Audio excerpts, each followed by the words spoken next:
नाज़रीन, हम अपने गुज़श्ता बहुत सारी वीडियोस में इस बात का जिक्र कर चुके हैं कि दज्जाल को यहूदी सदियों से मसीहा मानते चले आ रहे हैं और इसके लिए शैतान से साज़बाज कर चुके हैं और शैतान और दज्जाल की खुफिया इबादत करने वाले गिरोह भी इनमें मौजूद हैं। ऐसी एक दरियाफ्त माहिरीन ने की है जिससे इस बात का सबूत मिलता है कि वाकई ये लोग शैतान के पुजारी, कुफर की इबादत करने वाले और जादू को अपना मजहब मानने वाले लोग हैं। दजाल का एक ऐसा कदीम मोबित दरियाफ्त हुआ है जिसमें दजाल को बतौर खुदा पूजा जाता रहा है। नाज़रीन, हम आपको पहले बताते चलें कि मशहूर यकचिश्मी निशानी को दुनिया की कई तहजीबों में अहमियत हासिल रही है और इसी निशानी को यहूदी दज्जाल से मंसूब करते हैं। आपने अमरीकी डॉलर नोट पे और इसके साथ साथ बहुत सारी जगहों पे ऐसा निशान देखा होगा जहां पे एक एहराम नुमा मुसल्लत पे एक इंसानी आंख बनी होती है। यही यकचिश्मी निशानी है। दरअसल कदीम मिथोलॉजी के मुताबिक ये आंख इस इल्म और अकल की निशानदेही करती है जो पूरी दुनिया पर मुहित है और पूरी दुनिया के बारे में जानता है। इस निशान को बहुत सारी कदीम तहजीबें और मज़ाहिब अकल और बसीरत की निशानी के तौर पर इस्तेमाल करते रहे हैं। गुज़श्ता कुछ सदियों से इसी निशानी को यहूदी अपने दजाल के लिए इस्तेमाल कर रहे हैं और मशहूर इल्यूमिनाती सोसाइटी भी यही निशान इस्तेमाल करती है और सोसाइटी के लोगो और ट्रेडमार्क में भी ये निशान शामिल है। ये तमहीद किस लिए की जा रही है ये हम आपको अभी बताते हैं। नाज़रीन, हदीस मुबारक में दजाल का जो हुलिया बयान हुआ है उसके मुताबिक दजाल एक आंख से काना होगा और उसकी दूसरी आंख ठीक होगी, लेकिन वो आंख भी कदरे फूली हुई होगी और उसके माथे पर काफिर लिखा होगा जिसे सिर्फ साहिब ईमान लोग ही पढ़ सकेंगे। हम जानते हैं कि जहां पे अंबियाए कराम अलैहिस्सलाम हर लिहाज से मासूम और पाक फितरत होते हैं, वहीं पे वो हर किस्म के जिस्मानी नकायत से भी मुबर्रा होते हैं, यानी किसी नबी या रसूल में किसी किस्म का कोई जिस्मानी ऐब या नुक्स नहीं होता। क्योंकि यहूदियों का ये प्रोग्राम है कि ये दजाल को बतौर मसीहा दुनिया के सामने पेश करें और दुनिया का मजहबी रहनुमा और मुबल्लिग बनाएं और इसको एक नए नबी या खुदा का दर्जा दें। इसलिए इसके इस ऐब को छुपाने के लिए ये यकचिश्मी निशानी इस्तेमाल की जाती है ताकि इसके यकचिश्म होने को ये साबित किया जा सके कि दरअसल दजाल का काना होना इस बात की अलामत है कि दजाल दुनिया के हर इल्म को जानता होगा और अकल और बसीरत का मंबा होगा। यही वजह है कि जहां पे भी दज्जाल की ख्याली तस्वीर बनाई जाती है वहां पे हमेशा दज्जाल के माथे के दरमियान सिर्फ एक आंख ही दिखाई जाती है। इसकी वजह यह है कि जब दज्जाल आए तो इसकी यकचिश्मी निशानी को ऐब की बजाय इसकी खूबी बनाकर पेश किया जाए। यही वजह है कि आज तक दज्जाल की हर ख्याली तस्वीर में इसके माथे के दरमियान में सिर्फ एक ही बड़ी सी आंख दिखाई गई है। नाज़रीन, अब हम उस कदीम मोबित की तरफ आते हैं जिसका हमने जिक्र किया है और जो हाल ही में ज़ेरे ज़मीन दरियाफ्त हुआ है। आप स्क्रीन पर चलने वाली इस वीडियो में देख सकते हैं कि इस ज़ेरे ज़मीन कदीम मोबित में पत्थर का एक बहुत बड़ा ऐसा बुत इस्तादा है और इस बुत की पेशानी पर एक बड़ी सी आंख भी मौजूद है। इसके साथ साथ इस बुत के सामने एक कुर्बान गाह भी है जहां पे शैतानी अकीदे के मुताबिक मासूम और पाक जानों यानी बच्चों की भीड़ चढ़ाई जाती है ताकि शैतान को खुश किया जा सके।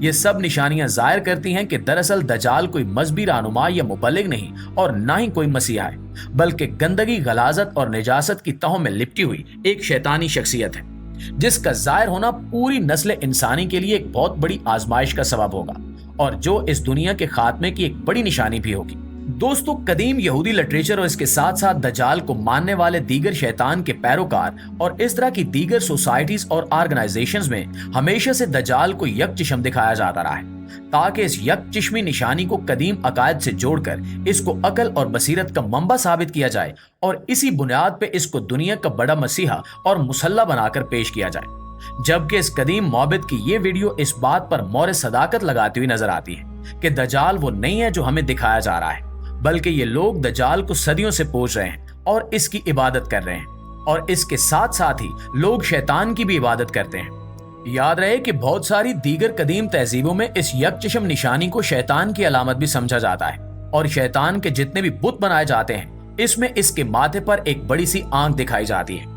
हर तहजीब और हर मजहब का इस मामले में मुख्तलिफ रवैया रहा है और इसी बुनियाद पे इन्होंने अपने मोबित खानों और इबादत खानों में इस तरह की तशबीहात और इश्तिहारात इस्तेमाल किए हैं। ऐसी तमाम जगहों से मिलने वाले मखतूतात और तहरीरें जिनको अब समझ लिया गया है, इनमें से बहुत सारे जहां पे इस निशानी को दजाल की तरफ मंसूब करते हैं, इसको अकल का सरचश्मा करार देते हैं, वहीं पे बहुत सारे कदीम मज़ाहिब और तहजीबें ऐसी भी हैं जो इस यकचिश्म निशानी को शैतान की अलामत समझते हैं और नफरत का इजहार करते हैं। इस कदीम माबिद की दरियाफ्त और इस कदीम माबिद में दजाल या शैतान के इस बुत की मौजूदगी इस बात का सबूत है कि दुनिया में शैतान की इबादत काफी अरसे से हो रही है इससे ये भी पता चलता है कि इस मोबिद का ज़ेरे ज़मीन खुफिया तौर पर मौजूद होना दरअसल इस बात की तरफ इशारा है कि शैतान की इबादत को किसी भी दौर, किसी भी तहजीब और किसी भी मजहब में कभी पसंद नहीं किया गया और इसके पैरोकारों से हमेशा नफरत ही की गई है, जिसकी वजह से शैतान के इन पैरोकारों ने अपना ये शैतानी और दजाली मोबिद ज़ेरे ज़मीन छुपाकर खुफिया तरीके से बनाया ताकि इस तक किसी की रसाई ना हो और लोगों का गैज़ो गजब शैतानी मजहब के पैरोकारों की तरफ ना आए।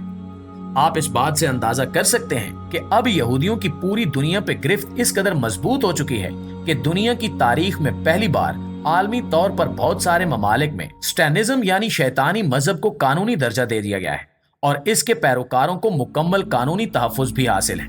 ये इस बात की निशानी है कि इस वक्त यहूदी अपने नापाक अज़ाइम में किस कदर आगे निकल चुके हैं। नाज़रीन, यहूदियों के ये अज़ाइम और ये तरीक़ाकार जिसके मुताबिक वो पूरी दुनिया में शैतानी मजहब के फ़रोग़ को हर तरह से सपोर्ट कर रहे हैं, इस बात की तरफ पे इशारा करता है कि वो जहाँ पे दज्जाल और क़यामत की राह हमवार कर रहे हैं, वहीं पे वो दुनिया में ज्यादा से ज्यादा शैतानियत को फ़रोग़ देना चाहते हैं ताकि इससे दज्जाल के पैरोकारों की तादाद में इजाफा कर सकें, क्योंकि अंदर से वो भी जानते हैं कि दज्जाल को मानने वाले तमाम लोग दरअसल कमजोर ईमान के हामिल मुशरिक और शैतान सिफत लोग होंगे। इनकी फितरत में शैतानियत गालिब आ चुकी होगी। यही वजह है कि दज्जाल और इसका इंतजार करने वाले ये यहूदी इस वक्त पूरी दुनिया की बागडोर अपने हाथों में लिए हुए दुनिया को मौत का खौफ दिलाते और भूख से मरने के ड्रावे देते इस वक्त दुनिया पे काबिज है। इस वक्त यहूदी कौम जिस तरह से फलस्तीन के मजबूर मुसलमानों की नस्ल कुशी पे तुली हुई है, इससे वाकिफ होते हुए भी पूरी मुस्लिम उम्मत इस वक्त बेगैरती की नींद सो रही है। ये सब जाहिर करता है कि इस वक्त यहूदी अपने मिशन में तकरीबन मुकम्मल तौर पर कामयाब हैं और वो वही कर रहे हैं जो इनका मंसूबा था। इस सब की राह में मुसलमान तभी रुकावट बन सकते हैं अगर वो कुव्वत ईमानी से काम लें और शैतान के इन पैरोकारों को चुन चुन कर अपने निशाने पर रखें और अपने आप में इत्तेहाद और इत्तेफाक पैदा करें।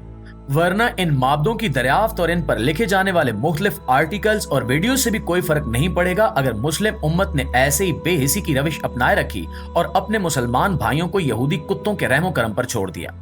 शैतान की इबादत, शैतान के मोबिद और शैतान की इस औलाद ने पूरी दुनिया में फस्को फजूर और जुल्म सितम का बाजार गर्म कर रखा है। शैतान किसी भी दौर में इस कदर ताकतवर नहीं हुआ जितना इस दौर में है और ना ही शैतान के पैरोकार किसी दौर में इस कदर बेशर्म हुए हैं जिस कदर आज के दौर में है। इसलिए आज के इस वक्त का यही तकाजा है कि हम पूरी कुव्वत से अल्लाह रब्बुल इज्जत की मदद, इसकी नुसरत और इसकी कुदरत पर ईमान रखते हुए इन यहूदियों और कुफार के खिलाफ खड़े हों और नबी करीम सल्लल्लाहु अलैहि वसल्लम की इस हदीस पर अमल करें जिसमें आप सल्लल्लाहु अलैहि वसल्लम ने इरशाद फरमाया कि तमाम मुसलमान एक जस्ते वाहिद की तरह हैं। अगर किसी एक को तकलीफ हो तो सबको तकलीफ